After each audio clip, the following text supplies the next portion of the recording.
Kai Sotto, tumataas ng husto ang kanyang NBA value pagkatapos nagpapakita ng kakaibang level na galing simula pa last season sa Japan B-League with Yokohama B Corsairs na pinagpatuloy naman niya sa FIBA tournaments, especially sa Olympic qualifying tournament versus Latvia, na kung saan tinalo ng gilas ang 5th ranked team in the world.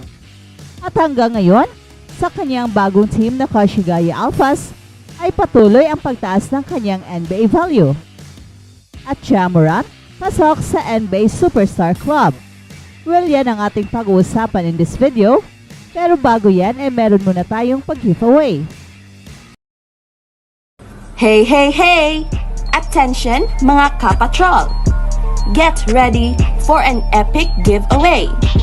Once Express Info hits 150k subscribers, one lucky winner will win the incredible Oppo Reno 11F 5G smartphone. Here's how to join. Step 1. Subscribe to Express Info right now. Step 2.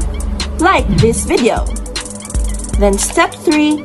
Comment anything good and positive about our idol Kai Sotto.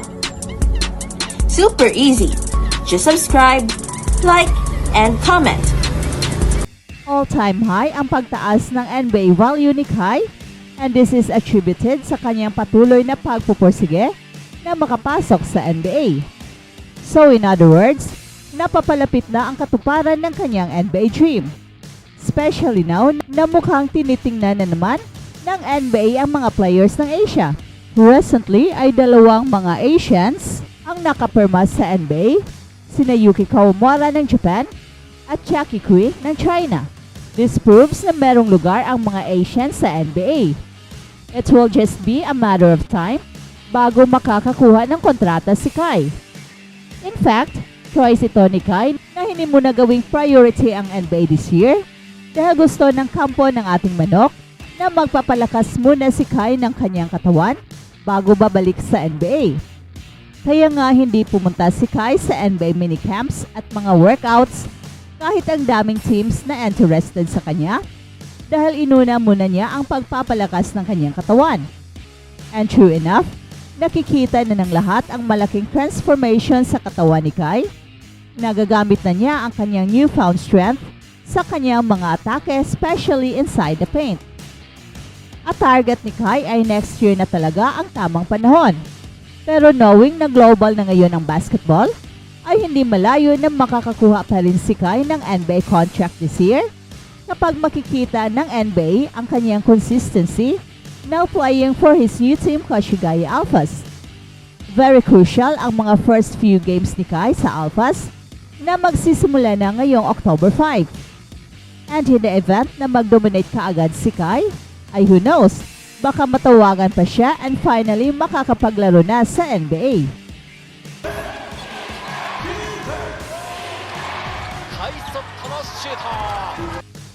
At balitang NBA naman, Ja Morant nakapasok sa NBA Superstar Club habang sina Kevin Garnett at Paul Pierce ay naglatag ng mga pamantayan para maging pinakamahusay sa liga. Pagdating sa pagiging sikat sa NBA, may iba't ibang antas ito. Sa hierarchy ng NBA Superstars, si LeBron James ay walang duda na nasa tuktok mag-isa. At sa ibaba niya ay sina Stephen Curry at Kevin Durant.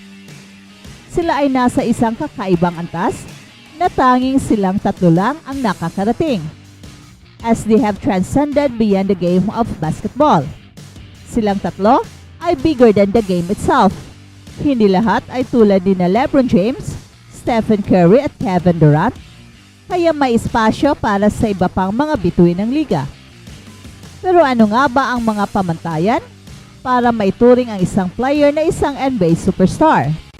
Well, pinag-usapan ni na Hall of Famers Kevin Garnett at Paul Pierce ang kanilang mga pamantayan at kung ano ang kinakailangan para mapasama sa eksklusibong club ng mga bituin sa NBA. At ayon sa kanila, hindi sapat ang pagiging magaling lamang sa laro. Mahalaga rin ang kakayahang magdala ng malaking epekto sa koponan.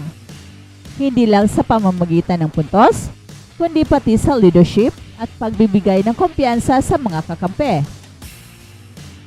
Ang isang tunay na superstar ay inaasahang ding mag-step up sa mga crucial na laban, lalo na sa playoffs, at magkaroon ng consistent performance kapag kailangan ng kupunan. Mahalaga rin ang pagiging clutch o ang abilidad na mag-deliver sa pressure moments, dahil ito ang nagpapakita ng tunay na kalibre ng isang manlalaro.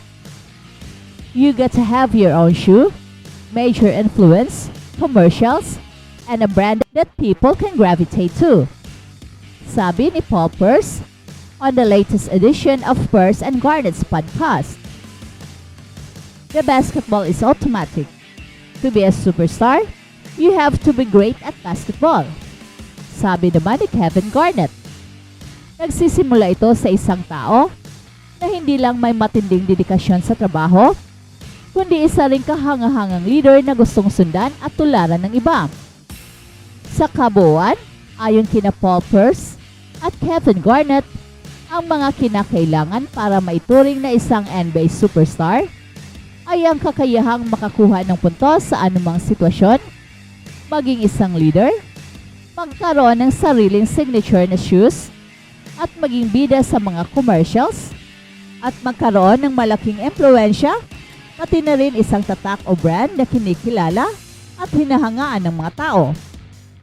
Well, iilan lang ang mga manlalaro na kayang mag-check ng lahat ng mga kahon na yon. At may isang tila nakakalimutang tao na gustong ipaalala sa lahat na bahagi siya sa eksklusibong club na yon, na natutugunan niya ang lahat ng mga pamantayan at isa siyang tunay na superstar.